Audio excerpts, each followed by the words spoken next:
On a cold, desolate island in the Mediterranean, a solitary figure wandered the shores, his thoughts as tumultuous as the waves crashing at his feet. Napoleon Bonaparte, once the emperor of nearly all of Europe, was now a prisoner in exile on the tiny island of Elba. The year was 1814, and the world he had shaped with his own hands lay beyond the horizon. Locked within the confines of the island, Napoleon often reflected on his meteoric rise and crushing fall. Born to a modest Corsican family, he had ascended the ranks of the military with unparalleled intellectual prowess and an insatiable drive for greatness. The French Revolution had presented him with an opportunity, and he seized it with both hands, swiftly climbing from general to emperor. Under his rule, France had extended its arms over vast territories through strategic alliances and brilliant military campaigns. But with great power came a tragic hubris. Ambitions overreaching his grasp led him to a series of costly wars across Europe. The catastrophic Russian campaign and the relentless alliance of his enemies were the nails in the coffin of his empire. Despite his fall from grace, Napoleon's spirited determination did not wane. On Elba, he astounded the islanders with his unyielding work ethic. He set about improving infrastructure, developing agriculture, even forming a small navy, demonstrating that his vision of leadership was undeterred. His time on Elba was a period of profound introspection.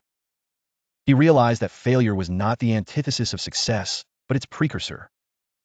His isolation distilled a clarity that power and ambition had previously clouded. He maintained correspondence with old allies and studied the movements of his enemies, his heart beating in rhythm with one longing, the prospect of a return.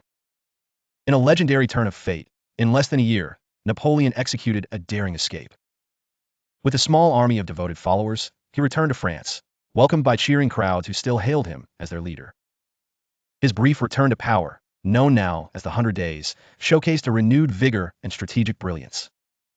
However, his comeback was short-lived. The Battle of Waterloo witnessed his final defeat, a crushing blow from which there was no recovery.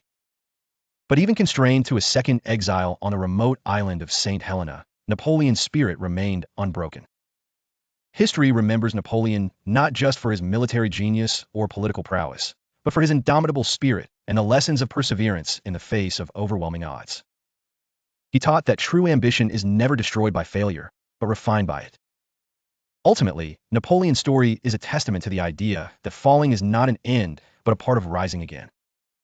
His life, a series of triumphs and failures, becomes a mirror reflecting the true test of greatness, resilience. And so, even if his empire crumbled, his legacy endured, casting long shadows over the pages of history.